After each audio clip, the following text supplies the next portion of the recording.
네, 화평의 성도님들 한 주간 평안하셨습니까? 오늘도 슬기로운 성경생활 시즌3 진행을 하게 되었는데요. 그 진행을 담당하게 된 김기현 목사입니다. 장태원 목사님께서 지난주 강의 때 학개서 1장까지의 내용을 마무리해 주셨고요. 저는 학개서 2장과 스가랴서 1장부터 11장까지의 말씀을 우리 성도님들과 나눠 보려고 합니다. 이제 슬기로운 성경생활 시즌3가 오늘 영상 포함해서 다음 주에 또 서동빈 전도사님까지 준비해서 송출되게 되면 영상이 모두 마무리가 됩니다. 이 시즌3가 마무리가 되죠. 상반기 동안 정말 함께 말씀 묵상하시느라 고생 많으셨을 텐데요. 얼마 남지 않은 시간 최선을 다해서 끝까지 말씀 묵상해 주시기를 부탁을 드립니다. 그럼 바로 학개서 내용에 관해 시작해 보도록 하겠습니다. 학개서를 조금 복기해 볼게요. 학개서는 오바댜서 다음으로 짧은 책입니다. 예루살렘 성전 재건과 관련해서 하나님의 뜻에 대한 순종과 불순종의 결과가 어떻게 다른지를 증거하고 있고요. 이런 성전 재건 작업은 장차 오실 메시아에 대한 내용을 준비한다, 이제 맞이할 준비를 한다는 점에서 의의가 있습니다.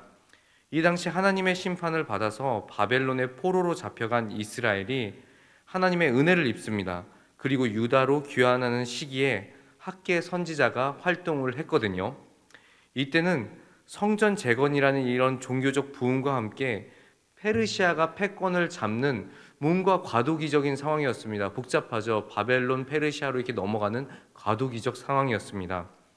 고레스 왕 이후에 성전 건축이 약 14년 정도가 중단되었고요. 이제 다시 지어야만 합니다. 근데 이 기간에 유다 지도자들은 자신들의 안락한 생활을 위해서 그냥 호화로움만 추구하고 일반 사람들은 굉장히 힘들고 어려운 시기를 보내고 있었습니다. 흉년으로 점점 피폐해졌죠. 학개는 스가랴와 동일한 주제를 말씀하지만 관점은 조금 다릅니다.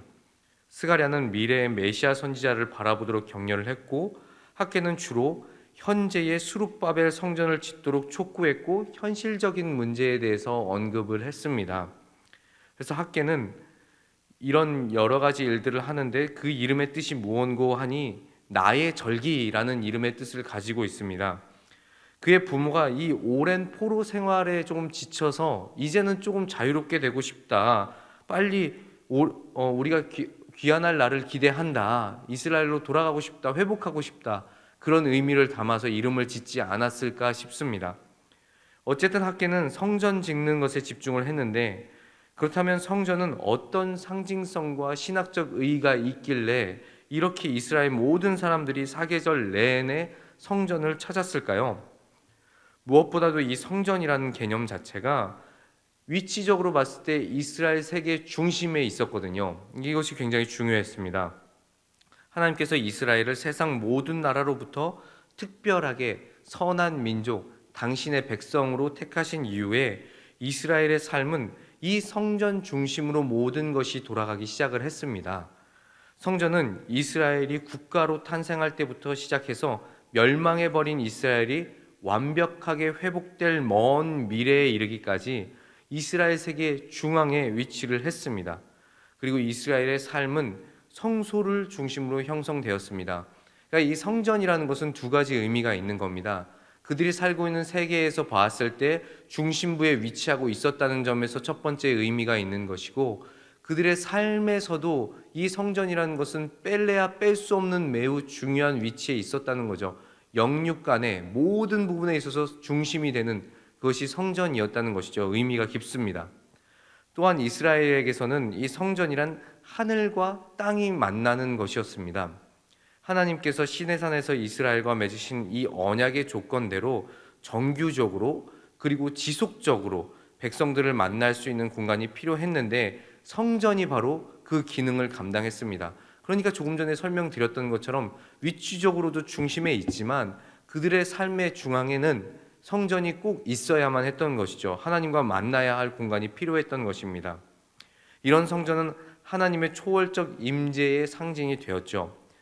솔로몬은 하나님께서 결코 어떤 공간에도 제한될 수 없다, 자유로운 분이시다 이렇게 고백을 하지만, 반면에 그분의 초월적인 성품을 생각해 보면 성전이 하나님의 전으로 우리가 꼭 불러야 하는 것은 아니지만, 그럼에도 불구하고 성전이라는 것은 하나님께서 거하시는 매우 중요한 위치에 있는 장소다. 그런 식으로 사람들은 해석을 했던 것입니다. 하나님이 어느 공간에 제약을 받으시지는 않지만 거룩한 하나님께서 임재하시는 그곳, 이런 것으로 의미를 가졌던 것이죠. 굉장히 거룩한 장소입니다. 이런 상징성 때문에 학계는 당대 사람들에게 희생과 대가를 치르더라도 이 하나님의 집을, 성전을 꼭 재건하라는 하나님의 메시지를 선포했던 것입니다. 학계 1장을 보면 바벨론 포로에서 돌아온 백성들 중에는 사는 것이 매우 급급했습니다. 먹고 사는 게 힘들어요. 아무것도 가진 것이 없으니까. 그래서 성전 재건보다 자기 삶의 터전을 먼저 세우는 것을 우선하는 사람들이 많았던 것 같습니다. 저 같아도 아마 그런 사람들 중에 한 명이지 않을까 싶습니다. 성전을 아무리 재건하라고 해도 내 삶이 급급한데 그게 들리겠어요? 인간적으로 보면 이것 자체가, 이런 진행 자체가 비상식적입니다. 내 삶을 먼저 돌아보는 게 상식이죠. 그러나 하나님께서 원하시는 일은 항상 매우 상식을 뛰어넘습니다. 이런 성전 건축 과정을 통해서 하나님 중심의 신앙 회복을 원하셨던 것이죠.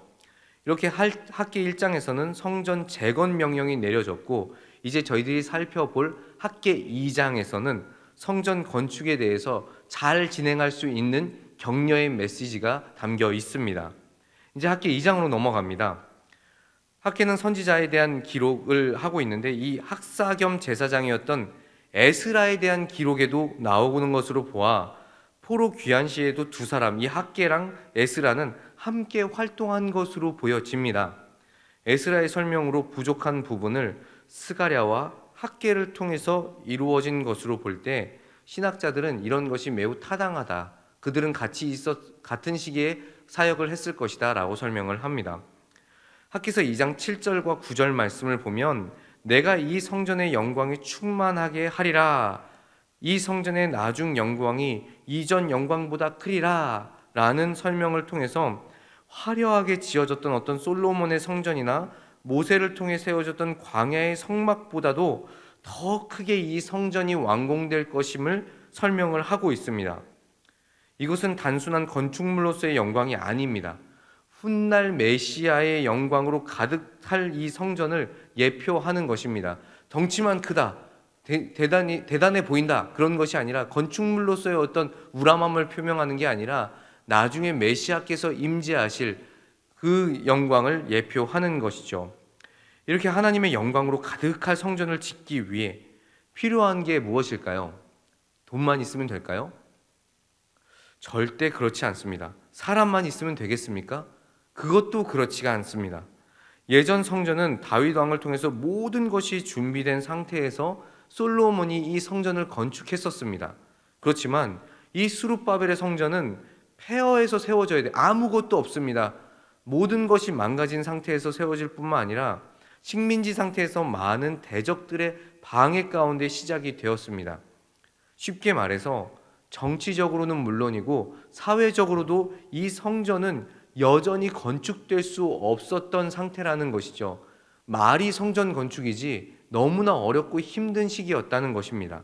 그럼에도 불구하고 하나님은 다리오 왕과 고레스 왕을 감동시키셔서 이스라엘 백성의 성전 건축을 허락하실 수 있게 하셨을 뿐만 아니라 이 성전 건축에 필요한 여러 가지 자재들도 공급받을 수 있게 해주셨습니다. 이런 하나님의 놀라운 은혜 가운데 이 성전 건축이 진행이 된 것입니다. 그리고 이 성전 건축의 사명을 완수하기 위해서 지도자들인 스룹바벨 그리고 여호수아의 어떤 믿음이 요구됩니다. 그래서 하나님은 학개서 2장 4절 말씀을 보면 이렇게 말하죠. 여호수아야, 스스로 굳세게 할지어다. 여호와의 말이니라. 이 땅 모든 백성아, 스스로 굳세게 하여 일할지어다. 이렇게 말씀을 하시며 믿음을 가질 수 있도록 격려하신 것입니다. 학개 2장은 이렇게 격려를 하며 온전한 성전을 건축할 수 있도록 진행을 하시는 하나님을 보게 됩니다. 이렇게 시작된 성전 재건인데, 성전이 어떻게 재건되었는지 상황도 상황이지만 이 시기를 좀 살펴볼 필요가 있겠습니다. 학개서 2장 1절 말씀입니다. 일곱째 달 곧 그 달 21일에 여호와의 말씀이 선지자 학개에게 임하니라 이르시되, 학계 1장을 보면 이렇게 말씀하고 있는데요. 다리오 왕 제2년 여섯째 달, 곧 그 달 초하루라고 설명을 하고 있습니다. 이것은 학계에게 첫 예언이 주어진 시기가 다리오 왕 제2년 6월 1일이라고 설명을 하고 있는 것이죠. 그리고 그로부터 약 3주가 지난 그달 24일에 그동안 중단되었던 성전 건축이 재건되고 2절 말씀처럼 약 4주가 흐른 7월 곧 그달 21일, 조금 전에 읽었던 말씀입니다. 그때에 학계에게 하나님의 말씀이 다시 임하게 됩니다. 그리고 이 시점은 추수를 모두 마치고 기념하는 절기인 초막절의 마지막 절기 끝이라고 볼 수가 있습니다. 이 말은 곧 추수를 마친 유대인들이 가장 많이 모인 날에 여호와의 말씀이 학계에게 임하게 되었고, 이 임한 말씀이 수많은 사람들이 들었다. 저희들은 그렇게 이해해 볼 수가 있습니다. 초막절을 통해서 어려웠던 광야 생활을 재현하며 기념하고, 하나님께서는 출애굽 이후로도 변하지 않는 신실하심을 깨닫게 하는 것이 지금 학개서 2장의 시작의 내용입니다. 이렇게 시작되는 학개서 2장 메시지는 사실 매우 긍정적이고 하나님의 격려와 위로가 중심이 되고 있어서 사람들로부터는 종종 격려의 말씀이라고 불리기도 합니다. 일부 사람들의 눈에는 이 진행되는 성전 건축이 정말 쓸모없어 보이기도 합니다. 아니, 지금 먹고 사는 것이 굉장히 급급한데 무슨 성전 재건에 이렇게 눈독을 들이고 열심을 쏟고 있지? 이렇게 생각할 수가 있겠습니다만, 이 재건은 결코 멈추면 안 됩니다. 왜 그럴까요? 이 성전이 폐허로 남아있는 것은 이스라엘 민족의 황폐함을 나타내는 것이기 때문입니다. 그러니까 성전이 재건되어야만 이스라엘 민족이 하나님 앞에서 온전히 서 나가는, 세워지는 그 나라가 될 수 있다는 어떤 증거가 될 수 있는 것이죠. 학개서 2장 6절부터 7절을 보면은 진동시킬 것이라는 말이 나오는데, 이거는 정황상 머지 않은 미래에 있을 일, 이것을 예언하고 물질적 풍요까지 함께 말씀하는 것으로 저희들이 이해해 볼 수 있습니다. 이런 성전 건축을 통해서 하나님이 원하시는 공동체를 저희들이 생각해 볼 필요가 있습니다. 학개 시대 사람들은 성전을 재건하는 사명을 받았습니다. 그렇다면 우리는 이 땅에서 하나님 나라의 건설을 사명으로 받았습니다. 이 당시 성전 재건에 대한 비난과 걸림돌이 많았던 것처럼 지금 우리에게도 이 교회 일을 진행하는 부분에 있어서 여전히 수많은 비난과 걸림돌들이 있습니다. 그러나 이런 태도로 인해서 우리 가운데도 여전히 비난만 하고 있고, 야, 이 일을 먼저 하는 것이 중요하냐? 저 일을 먼저 해야지 라고 서로를 비난하는 것은 전혀 긍정적이지도 못하고 옳은 판단이 아니라는 것입니다. 교회 안에서 하나님의 일을 하게 될 때에는 서로가 적극적이고 합력하여 선을 이루는 것이 필요하다는 것입니다. 학개 2장 5절 말씀을 보겠습니다. 너희가 애굽에서 나올 때에 내가 너희와 언약한 말과 나의 영이 계속하여 너희 가운데에 머물러 있나니 너희는 두려워하지 말지어다. 아멘. 법궤도 없는 성전을 뭐하러 재건하냐? 이런 물음표가 있을 수 있습니다. 왜 그러지? 이런 질문이 있을 수 있습니다. 그 가운데 하나님은 이스라엘과 맺은 언약이 여전히 너희 가운데 유효하다는 것을 말씀해 주십니다. 이런 유효한 언약 관계 속에서 하나님의 축복도 여전히 계속될 것입니다. 이렇게 2장 1절부터 9절까지는 성전 재건에 대한 위로를 주시고 10절부터 23절까지는 부정한 재물의 비유를 통해서 이스라엘의 어떤 왜곡된 믿음을 교정하고자 노력을 하십니다. 아무리 형식을 갖추고 있어도, 거룩한 의식을 통해 하나님을 경배한다 할지라도 그 사람의 마음이 하나님에게서 떠나 있으면 그것이 올바른 예배가 될 수 있을까요? 그렇지 못하다는 것입니다. 그런 식으로 예배를 드리는 것은 하나님에게서 떠나 있는 것이고, 그 예배는 바른 예배가 아니고 오히려 헛된 예배일 것입니다. 그러나 회개하라, 이런 하나님의 메시지에 온전히 응답한다면 징계만으로 그 삶이 끝나는 것이 아니라 하나님께서는 그 삶에 복의 복을 더하시겠다고 말씀해 주십니다. 이것을 19절 말씀에서 여러분들은 확인하실 수 있을 거예요. 그러므로 우리는 학개서를 통해 이것을 기억하면 좋겠습니다. 형식적인 화려함보다 진실하게 드리는 예배와 헌신을 연락하시는 분이 바로 여호와 하나님이십니다. 언제나 당신의 백성과 함께 하시며 위로하고 격려하시는 분이 하나님이십니다.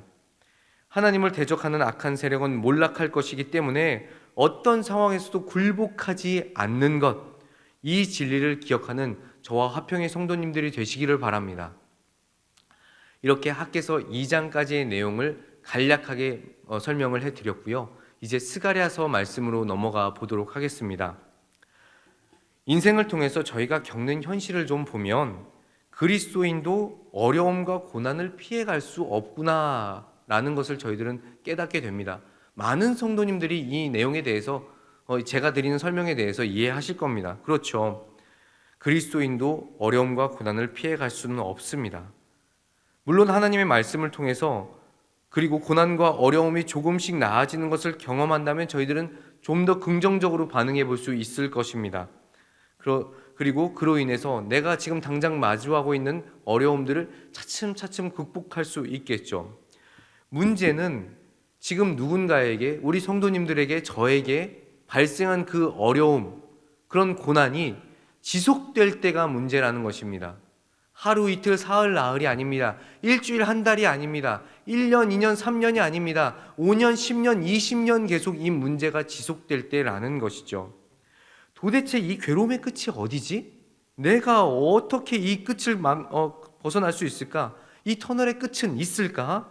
라고 생각할 만큼 지독한 고난이 있을 수 있다는 것이죠.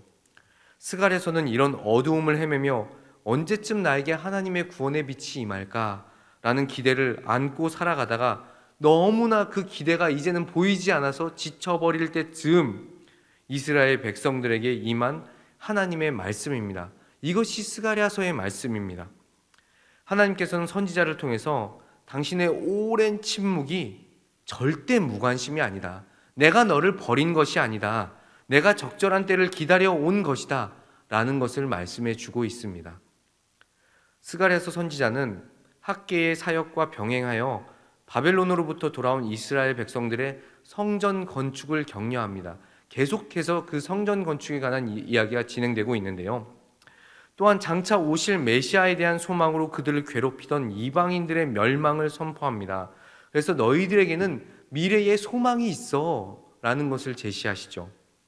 학개 사역이 성전 재건을 바탕으로 한 현실적 문제를 다루었다면 지금 저희들이 확인해야 될 스가랴의 사역은 성전 재건의 중요성과 의미에 관한 비전들을 중심으로 펼쳐집니다. 스가랴서는 묵시적 성향이 좀 있거든요. 그래서 환상과 메시지 범위가 그 어떤 성경보다도 읽기가 쉽지 않아요. 굉장히 광범위합니다. 예언도 그 해석 자체가 쉽지 않죠. 그래서 많은 신학자들이 이 해석의 부분에 어려움을 통감하고 있습니다. 그리고 스가랴서는 신약에서 가장 많이 인용하는 구약 성경이기도 한데요. 대략 70여 차례 신약에 인용되었는데 3분의 1 정도는 복음서에 인용이 되었고 나머지는 대부분 계시록에 인용이 되었습니다. 이게 스가랴서의 어떤 전반적인 상황이고요. 이제 스가랴라는 선지자를 좀 살펴보겠습니다. 스가랴의 이름은 여호와께서 기억하시다라는 뜻을 가지고 있습니다. 이게 스가랴 이름의 뜻입니다. 그리고 구약에서만 29명이 이 이름으로 불릴 정도로 스가랴라는 이름은 굉장히 흔한 이름이었습니다. 스가랴는 학개와 함께 바벨론 포로 시대 이후에 예루살렘에서 사역했던 선지자였고 혈통상으로는 에스겔, 예레미야처럼 제사장의 후손이기도 했습니다. 이런 스가랴가 얼마나 사역을 했는지 성경에 쓰여 있지 않기 때문에 정확한 사역 기간은 저희들이 알 수 없지만 예루살렘으로 돌아온 귀양민 공동체에 상당한 영향력이 있었을 것으로 저희들은 예상합니다. 스가랴 당시의 상황을 좀 살펴보겠습니다. 그 당시에는 유대 백성들을 강제로 바벨론으로 끌고 가서 그곳에 정착시켰던 바벨론이 이제 부패와 타락으로 계속 휘청휘청 거립니다. 그러다 결국 539년 BC 539년에 고레스의 페르시아군에 의해서 멸망하게 됩니다. 바벨론에서 페르시아로 옮겨가는 시점입니다. 재미있는 것은 이 고레스가 기원전 549년 이때에 바벨론에 입성하자 바벨론 사람들은 기존 정부에 정말 큰 환멸을 느꼈던 것 같습니다. 마음에 들지 않았던 거죠. 그래서 이 고레스를 메시아라고 환호했다고 합니다. 그렇게 별다른 저항 없이 많은 피를 흘리지 않고 이 페르시아는 바벨론 제국을 접수합니다. 그런 고레스는 이듬해인 538년에 바벨론에 끌려와서 억류돼 있던 모든 민족들에게 칙령을 내리는데, 무엇이라고 칙령을 내리는고 하니 너희 본국으로 돌아가서 유대인들은 너희들이 섬길 수 있는 조상들을 그대로 섬겨라 라는 자유를 줍니다. 정말 희한하죠. 이방인이 자신들을 압제해도 될까 말까 한 판에 너희들이 원래 살던 곳으로 돌아가서 너희들이 섬기던 신을 섬겨라, 이런 이야기를 하는 겁니다. 그래서 그발강 유역에 거주하던 유대인들은 이 소식을 매우 반갑게 들었고 곧바로 많은 사람들이 다윗 계열의 왕자 세스바살의 지휘 아래 예루살렘으로 돌아옵니다. 그리고 세스바살이 다윗 계열의 왕자로서 예루살렘 총독으로 임명을 받아 귀향하게 됐다는 것은 머지않아서 포로 시대 이전 선지자들이 예언했던 메시아 시대가 곧 도래할 것이다 라는 것으로 기대했을 것입니다. 이제 곧 메시아가 오시겠구나, 우리를 자유케 하시겠구나, 그런 기대감에 부풀었다는 것이죠. 그렇게 세스바살은 예루살렘에 도착하자마자 성전 재건 사업을 시작합니다. 이 과정에서 우리가 조금 헷갈리는 것은 에스라서 5장 16절을 보면 세스바살이 성전 기초를 다졌다고 기록을 하고 있고, 에스라 3장 8절과 스가랴서 4장 9절을 보면 수룹바벨이 성전 기초를 다졌다고 말씀하는 부분입니다. 뭔가 이 이야기를 보면은 누가 성전 기초를 만들었다는 거지? 뭔가 이야기가 상충돼 보입니다. 이 상황에 대해서 신학자들의 설명은 세스바살이 기원전 538년에 이 성전 건축을 시작했다가 완벽하게 진행하지 못하고 실패한 것을 그 2년 후인 536년에 스룹바벨이 다시 착공했다라고 해석을 합니다. 그러니까 성경 말씀에는 오류가 있을 수 없잖아요. 그러니까 저희들이 그 정황을 잘 살펴보고 추론한 결과는 이렇다는 것입니다.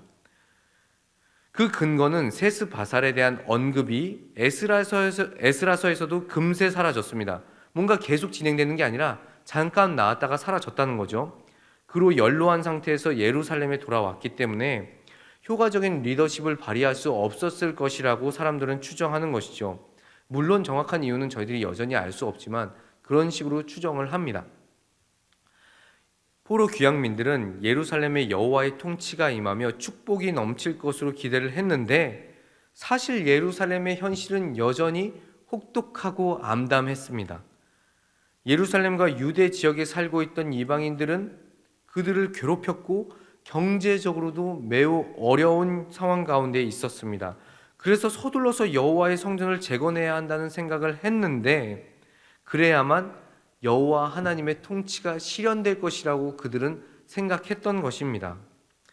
그러나 그들의 어떤 조급한 마음에도 불구하고 주위 사람들의 시비와 방해가 굉장했어요. 그래서 성전 재건은 결국 중단이 됩니다. 그래서 성전 기초 공사는 536년에 마무리가 됐지만 이 기초가 16년 정도, 이것은 대략적인 시간이지만 대략 16년 정도가 지난 후에 방치된 이 522년, 기원전 520년이 돼서야 성전 건축을 다시 할 수 있었다고 성경은 이야기를 합니다. 그러니까 뭔가 성전 건축을 한 번에 제대로 할 수 있었던 것도 아닙니다. 주변 이방인들의 방해도 있었고, 이스라엘 스스로도 뭔가 자체적으로 문제가 있었고, 금전적으로도 어렵고, 여러 가지 어려움 중에서 이것이 다시 진행되었다는 것이죠. 고레스가 죽은 후에 그의 아들 캔비스가 왕을 이었고, 그 후에 페르시아의 장군이자 왕족 출신이었던 다리우스가 왕권을 잡게 됩니다. 그 즈음에 예루살렘에 살던 귀향민들은 경제적으로 절망적인 현실로 인해 계속 패배감과 좌절감에 사로잡혀 있었습니다. 가진 것이 아무것도 없고 먹고 살기도 힘드니까 정말로 힘들고 괴로웠겠죠. 스가랴는 하나님의 말씀과 계시로 이런 사람들에게 영적 질병을 경고합니다. 그리고 하나님께서 너희와 함께 하신다는 위로도 더불어 이야기를 합니다. 이렇게 성전 재건의 중요성에 대해서 매우 강력한 메시지를 선포했던 학개와 같은 해에 사역을 시작했던 이 스가랴 선지자 역시 귀향민들에게 성전 재건의 신학적 중요성을 중심으로 메시지를 계속해서 전개해 나갑니다. 성전을 재건해야 한다라는 것을 계속 말했다는 것이죠. 물론 이런 공통점이 서로 있겠지만 학개는 아직 시작되지 않은 성전 건축을 독려했었고 메시지를 선포했지만 반면에 스가랴는 이미 시작된 성전 공사를 마무리하는 것이 어떤 의미인지 선포하는 차이가 있었습니다. 아직 시작하지 않은 성전 건축에 대해서 이야기를 한 학개, 그리고 지금 하나님의 말씀에 스가랴는 모든 것이 진행되고 있으니 계속해서 열심을 내라 라고 독려하는 상황이라는 것이죠. 스가랴는 성전 재건이 무엇보다도 하나님의 백성의 관계 회복에 큰 영향을 끼칠 것이라고 말씀을 합니다. 왜일까요? 하나님께서는 주의 백성들에게 베푸시는 가장 큰 은혜는 공동체를 회복시키는 일이기 때문입니다. 스가랴는 이스라엘이 바벨론 포로 생활이 안겨다 준 고통에서 벗어나서 하나님의 백성, 그 공동체를 세워나갈 것을 확신합니다. 이스라엘이 바벨론에 억류되어 있는 동안에도 꿈을 포기하지 않은 것은 이 포로 생활이 끝나고 나면 반드시 그들이 다시 가나안으로 인도되어서 새로운 공동체를 세우실 것이라는 하나님의 그 놀라운 약속을 믿었기 때문입니다. 이 책을 시작하는 스가랴 1장 1절부터 6절에서는 1장부터 6장에 전개되는 환상들에 대한 서론이자 책 전체를 소개하는 역할을 담당합니다. 총 8개의 환상으로 구분이 되는데요. 이 환상을 통해서 지난 16년간 지지부진했던 이 성전 재건의 사역이 다시 순조롭게 진행이 되고 선지자는 하나님의 뜻이 무엇인지 질문하고 하나님께서는 대답하시는 형식으로 설명이 됩니다. 이 내용은 도표를 제가 지금 영상으로 하나 보여드릴 텐데요. 이 도표처럼 정리해 볼 수가 있습니다. 화면을 잘 살펴보세요. 1장부터 6장까지 다 되어 있습니다. 화석류 나무 사이에 흑마를 탄 자의 환상, 넷불과 4명의 공장의 환상, 청량줄을 잡은 자의 환상, 쭉쭉쭉 진행해서 두 구리 산 사이에서 나온 4병거의 환상, 이런 식으로 환상들이 계속 설명되어 있습니다. 특히 1장부터 6장의 내용은 7장부터 8장의 금식에 대한 설교 말씀과 매우 비슷한 스타일의 언어를 지니고 있고요. 여러 선지서들에게서 접하게 되는 선지자들의 사역의 어떤 궁극적 목적과 과정을 설명해 줍니다. 그럼 그 선지자들의 진행되는 궁극적인 목표가 뭘까요? 목적이 뭘까? 첫 번째로 자신의 백성들에게 분노하신 하나님에 대해서 먼저 이야기를 합니다. 그러니까 하나님께서 이렇게 분노하셨어 라는 사실을 먼저 확인시켜 주고요. 너희들은 그러니까 회개하고 여호와께 돌아와야 한다. 이게 선지자의 외침입니다. 그리고 그 다음은 무엇입니까? 백성들에게 회개하고 돌이킴의 내용이 있어야 된다는 것을 말하는 것입니다. 이것이 선지자들이 하는 궁극적인 목적입니다. 이런 과정을 통해서 공동체의 회복까지 하나부터 열까지 다 연결이 되는 것입니다. 사람들의 믿음이 퇴색하고 하나님의 말씀에 대한 어떤 신뢰가 흔들릴 때에 하나님께서 스가랴를 통해서 백성들에게 말씀하시죠. 하나님께서는 결코 당신의 백성들을 포기하지 않으신다. 이들을 향한 하나님의 사랑은 날이 갈수록 커진다. 이런 사실을 확인시켜 줍니다. 그러니까 어렵고 힘든 가운데 계속 달려나가니까 하나님께서 어디 계시지? 내 삶 가운데 함께 하시는가? 이 어둠의 끝이 있는가? 라고 괴로워 떨 때에 선지자는 무엇을 말한다고요? 하나님이 너희와 함께 한다. 그것을 이야기하고 있다는 겁니다. 성전 재건의 모든 여러 가지 과정을 통해서 재건만 되는 것이 목적이 아니라 너희들이 회개하고 하나님께 돌아와라. 하나님은 너희와 함께 하신다. 그 말씀이 반복적으로 나타난다는 것이죠.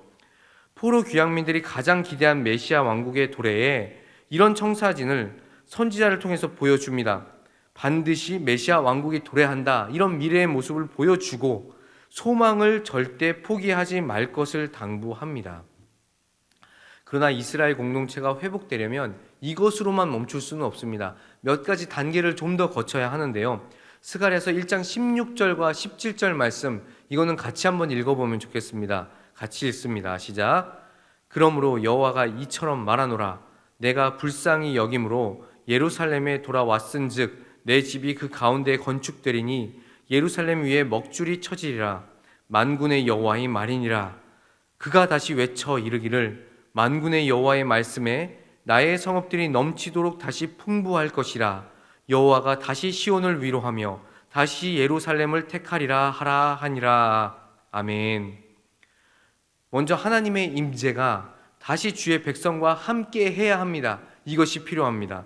또 바빌론에서 돌아온 주의 백성은 하나님께서 오래전 선택한 도성인 예루살렘의 성전을 재건해야만 합니다. 스가랴서 2장 1절부터 5절 말씀도 같이 한번 읽어봅니다. 시작. 내가 또 눈을 들어본즉 한 사람이 측량줄을 그의 손에 잡았기로 내가 어디로 가느냐 물은즉 그가 내게 대답하되 예루살렘을 측량하여 그 너비와 길이를 보고자 하노라 하고 말할 때에 내게 말하는 천사가 나가고 다른 천사가 나와서 그를 맞으며 이르되 너는 달려가서 그 소년에게 말하여 이르기를 예루살렘은 그 가운데 사람과 가축이 많으므로 성벽 없는 성읍이 될 것이라 하라. 여호와의 말씀에 내가 불로 둘러싼 성곽이 되며 그 가운데서 영광이 되리라. 아멘. 성전을 재건하면 하나님께서 다윗 왕조를 다시 일으키실 것입니다. 그것도 스가랴서 6장에 기록되어 있는데요. 9절부터 15절까지의 말씀을 제가 읽어드립니다. 스가랴서 6장 9절부터 15절입니다. 여호와의 말씀이 내게 임하여 이르시되 사로잡힌 자 가운데 바벨론에서부터 돌아온 헬데와 도비야와 여다야가 스바냐의 아들 요시아의 집에 들어갔나니 너는 이날에 그 집에 들어가서 그들에게서 받되 은과 금을 받아 면류관을 만들어 여호사닥의 아들 대제사장 여호수아의 머리에 씌우고 말하여 이르기를 만군의 여호와께서 이같이 말씀하시되 보라 싹이라 이름하는 사람이 자기 곳에서 도단하며 여호와의 전을 건축하리라. 그가 여호와의 전을 건축하고 영광도 얻고 그 자리에 앉아서 다스릴 것이요 또 제사장이 자기 자리에 있으리니 이 둘 사이에 평화의 은혼이 있으리라 하셨다 하고 그 면류관은 헬렘과 도비야와 여다야와 스바냐의 아들 헨을 기념하기 위하여 여호와의 전 안에 두라 하시니라. 먼데 사람들이 와서 여호와의 전을 건축하리니 만군의 여호와께서 나를 너희에게 보내신 줄을 너희가 알리라. 너희가 만일 너희의 하나님 여호와의 말씀을 들을진대 이같이 되리라. 이같이 일으키신 다윗 왕조를 통해 공동체를 통치하게 하실 것입니다. 그리고 하나님은 믿음의 공동체가 지향해야 할 삶의 방식을 설명해 주시죠. 스가랴서 7장 9절부터 10절까지의 말씀입니다. 만군의 여호와가 이같이 말하여 이르기를 너희는 진실한 재판을 행하며 서로 인애와 긍휼을 베풀며 과부와 고아와 나그네와 궁핍한 자를 압제하지 말며 서로 해하려고 마음에 도모하지 말라 하였으나. 이것은 포로 시절 이전에 활동했던 선지자들의 메시지를 요약해서 설명하는 것인데요.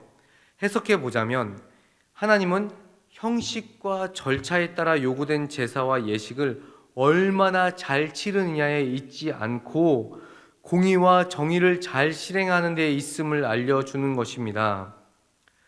여기서 눈여겨볼 것은 세상에서 가장 소외당하기 쉽고 착취당하기 쉬운 자들의 인권과 권리를 보호하고 준수해 주는 것이 주의 백성들이 추구해야 할 공의라고 강조하고 있는 점입니다. 하나님은 지금도 이런 모습을 우리에게 요구하고 계시죠. 우리가 세상 사람들과 다른 점이 이런 부분에서 두드러지길 원하시는 것입니다. 하나님의 공의와 정의는 어렵고 힘들고 소외된 사람들에게 동일한 마음과 사랑을 베풀어 주길 원한다는 것입니다. 그리고 8장의 내용을 보면 열방에 흩어져 있는 주님의 백성들, 곧 남은 자들로 구성된 공동체는 하나님과의 언약을 갱신하는데 그 내용이 스가랴 8장 8절에 설명되어 있습니다. 제가 읽어드립니다. 인도하여다가 예루살렘 가운데 거주하게 하리니 그들은 내 백성이 되고 나는 진리와 공의로 그들의 하나님이 되리라. 아멘. 이 믿기 어려운 공동체의 회복은 이스라엘에게 기쁨을 줄 뿐만 아니라 온 열방을 위한 의미를 지니게 됩니다. 하나님에 의해 정복된 모든 곳이 언약 공동체에 속하게 될 것이기 때문입니다. 하나님이 정복한 곳으로 끝이 아니라 그 정복한 곳곳마다 하나님의 언약 공동체가 된다는 것이죠. 이것을 위해서 스가랴는 8장 9절, 13절을 통해서 너희는 손을 견고히 할지어다 라는 권면을 반복해서 사용하고 있습니다. 특히 8장 9절 말씀을 보면 만군의 여호와가 이같이 말하노라. 만군의 여호와의 집 곧 성전을 건축하려고 그 지대를 쌓던 날에 있었던 선지자들의 입의 말을 귀담아 들으라고 말씀하고 있습니다. 이런 반응을 통해 예전의 어려움과 고통이 즐거움과 기쁨으로 변하게 된다는 것이죠. 어려운 상황 속에서도 하나님만을 바라고 기대하는 사람들에게는 언젠가는 이런 놀라운 대조와 반전의 순간이 있을 수 있음을 지금 기대할 수 있는 것입니다. 저희들은 계속 망하는 것이 아닙니다. 어려움과 고통만 지내는 것이 아닙니다. 기쁨과 즐거움과 행복감이 있을 수 있다는 것을 하나님은 말씀을 통해 알려주고 계신 것이죠. 그럼 이토록 놀라운 구원을 베푸실 하나님께서 주의 백성들에게 요구하시는 것이 있는데요. 그것이 무엇입니까? 스가랴서 8장 16절부터 17절까지의 말씀을 같이 한번 읽어봅니다. 시작. 너희가 행할 일은 이러하니라. 너희는 이웃과 더불어 진리를 말하며 너희 성문에서 진실하고 화평한 재판을 베풀고 마음에 서로 해하기를 도모하지 말며 거짓 맹세를 좋아하지 말라. 이 모든 일은 내가 미워하는 것이니라 여호와의 말이니라. 아멘. 사실 지금 진행된 말씀이 뭔가 새롭습니까? 뜻밖의 이야기인가요? 전혀 그렇지 않습니다. 새로운 이야기도 아닙니다. 반복되는 말씀이에요. 이미 옛적부터 선지자들을 통해서 지속적으로 요구하셨던 말씀입니다. 스가랴는 지금 자신의 권고를 모세 때 강조되었던 이스라엘 전통과 가르침의 한 부분으로 여기면서 설명을 하고 있는 것입니다. 그러나 예전에는 이 말씀으로 평안과 번영을 즐기던 공동체에 권고했던 것과는 달리 스가랴는 혹독한 현실 속에 있는 공동체에게 이런 어려움 중에도 이렇게 살아야 한다는 권면을 하는 것입니다. 어렵고 힘들지, 괴롭고 슬프지, 낙담되지, 그렇지만 너희는 결국 이렇게 살아야 돼 라는 것을 말씀한다는 것이죠. 이처럼 선을 행하는 것이 오히려 현실의 어려움을 극복하는 기름을 가르치고 있다는 것입니다. 스가랴서 9장 9절 말씀을 보면 왕이 시온에 입성하면서 이렇게 말합니다. 겸손하여서 나귀를 타나니 나귀의 작은 것 곧 나귀 새끼, 이 나귀 새끼를 타고 입성을 하는데 나귀는 이 당시 왕을 포함한 귀족들이 타는 짐승이었습니다. 창세기 49장 10절부터 11절에 의하면 형제들을 통치하게 될 유다는 나귀를 소유할 것을 예언하고 있습니다. 이것은 시온에 입성하는 왕이 다름 아닌 유다의 자손으로 오는 다윗의 후손이라는 것을 뜻하는 것입니다. 나귀를 타고 오는 것은 무엇보다도 이 왕의 혈통을 드러내고자 함으로써 드러내는 것으로 해석할 수가 있습니다. 그리고 9장 10절을 보면 하나님께서 북왕국과 왕국과 남왕국에서 전쟁과 군사적인 도구들을 모두 제거하실 것입니다. 그들은 지금까지 이스라엘의 하나님 여호와를 의지한 것이 아니라 군사적인 힘, 인간적인 힘만 의지하며 살았거든요. 이제 이것을 종결하라, 그런 말씀을 하는 겁니다. 스가랴는 9장부터 10장까지에서 통일된 이스라엘을 소망으로 붙잡고 있습니다. 그리고 스가랴에서 11장으로 가면 10장에서 묘사된 리더십에 대한 내용과 양과 목자의 이미지가 뒤섞여서 제공이 됩니다. 스가랴 11장 1절부터 3절은 어떤 수목, 나무 같은 것들의 이미지를 사용을 해서 그들의 교만하고 높아진 모습에 대해서는 어떻게 하실 것인지 설명하는 시작 단계라고 볼 수가 있습니다. 그리고 11장 4절부터 17절까지는 스가랴의 시대를 살아가는 유다 공동체의 어떤 내부적 설명으로 이어집니다. 내부적으로 목자들에 대한 비난이 나타나는데 그 이유는 그들이 양을 잘 키우고 대단하게 만들어서 돈을 벌기 위함에 있었기 때문입니다. 목자들이 리더라면 이 양들을 목자들이 리더라고 설명이 된다면 성경에서 나오는 양들은 이방인을 묘사하는 것입니다. 하나님께서 이렇게 잡혀 죽을 양떼를 스가랴에게 보살피라고 맡기셨다는 거예요. 스가랴 11장 7절 말씀입니다. 제가 읽어드립니다. 내가 잡혀 죽을 양떼를 먹이니 참으로 가련한 양들이라. 내가 막대기 둘을 취하여 하나는 은총이라 하며 하나는 연합이라 하고 양떼를 먹일세. 이처럼 하나님의 명령에 따라서 스가랴는 양들을 쳤는데요. 그 과정에서 두 지팡이를 취해서 은총과 연합이라는 이름을 지어줍니다. 그러나 스가랴 선지자는 그들의 문제가 너무 커서 돌봄의 어려움을 느끼고 양을 버리며 은총이라고 불렀던 막대기를 부러뜨립니다. 스가랴가 양을 버리자 다시 자신들의 이익을 챙기려는 무리가 있었는데 바로 이 양을 파는 자들이었습니다. 선지자는 기회를 놓치지 않고 그들에게 이 양을 파는 품삯에 대해서 요구를 합니다. 이것은 자신이 보호한 어떤 양들에 대한 품삯이 아니라 이 양들을 죽도록 버려두는 것에 대한 품삯이었습니다. 그러나 선지자는 자신에게 주는 금액에 만족하지 않고 그 돈을 받아서 하나님의 명령대로 남에게 줍니다.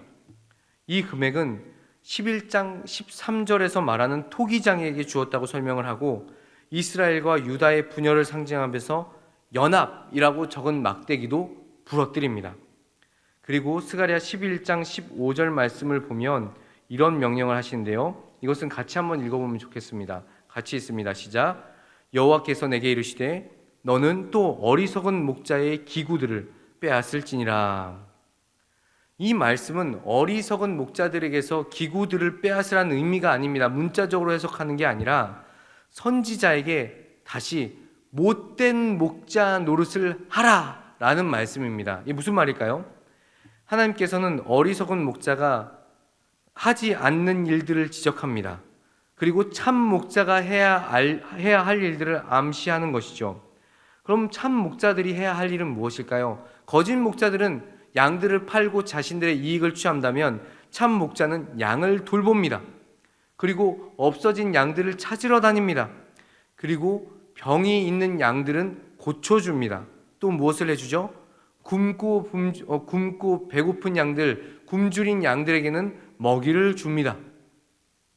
이것이 목자가 해야 될 일입니다. 참 목자라면 양들을 이렇게 돌보는 것이죠. 그런데 선지자에게 못된 목자 노릇을 하라는 것은 앞으로 이스라엘에게 이처럼 나쁜 목자들이 많이 나타날 것을 경고하는 것입니다.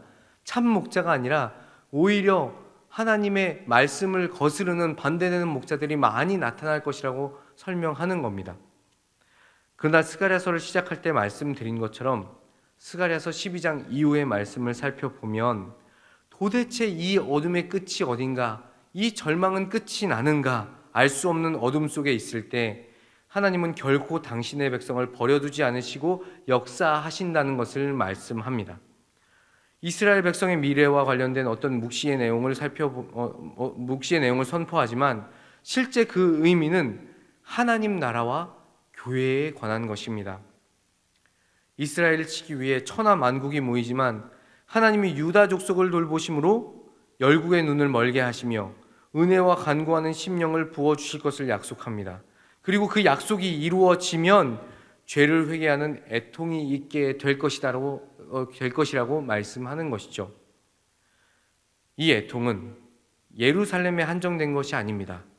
온 땅 각 족속, 정결함을 입고 재창조의 역사를 마주하게 될 모든 사람들이 바로 주님의 은혜와 사랑을 받는 사람들이라는 것이죠. 이것이 하나님께서 허락하시는 아름다운 은혜라는 것입니다. 이렇게 오늘은 학계 2장과 스가랴서 1장부터 11장까지의 내용을 살펴보았습니다. 이번 학기 슬기로운 성경생활은 제가 아까 말씀드렸던 것처럼 이번 영상을 제외하고 나면 한 번의 영상만 더 남겨져 있습니다. 다음 시간에는 남은 스가랴서와 말라기서까지 진행하는 것으로 슬기로운 성경 생활에서 구약에 대한 내용은 모두 최대한 간략하게 다루어 본 것인데요. 끝까지 최선을 다해서 성경 말씀 묵상해 보시고 구약에서 나타나는 하나님의 역사는 무엇인가, 그리고 미래를 향한, 그러니까 메시아를 향한 그 하나님의 의미는 어떻게 담겨져 있는가라는 것을 살펴보는 저와 화평의 성도님들이 되시기를 바랍니다. 이제 제가 기도함으로써 오늘 슬기로운 성경생활 11강 내용을 마치도록 하겠습니다. 기도하겠습니다. 하나님 아버지, 오늘 학개서와 스가랴서를 통해서 몇 가지 진리를 확인하였습니다. 먼저 하나님께서는 형식에 갇혀 그럴싸한 신앙인의 모습으로 사는 것이 아니라 조금 부족해 보여도 진실하게 드리는 예배와 헌신을 받으신다는 것입니다. 또한 우리의 삶은 아무도 장담할 수 없기에 어느 순간 칠흑 같은 어두움이 찾아올 수도 있습니다. 그 상황에 놓이게 되면 대체 언제 이 어둠의 터널이 끝날지 알 수 없어서 괴롭고 답답할 수가 있습니다. 그렇지만 그 역시 하나님의 무관심이 아니라 하나님의 때, 하나님의 방법으로 반드시 당신의 백성에 역사하신다는 것도 저희들이 말씀을 통해 확인하였습니다. 하나님께서는 당신의 백성을 결코 버려두지 않으시고 함께 하시며 역사하십니다. 이 진리를 믿고 오늘 하루도 힘써 나아가는 우리 모두가 되도록 주님 역사하여 주시옵소서. 이 모든 것, 나눈 것, 하나님의 말씀 가운데 설 수 있도록 하신 것 감사드리오며 살아서 역사하시는 예수 그리스도의 이름으로 간절히 기도드리옵나이다. 아멘.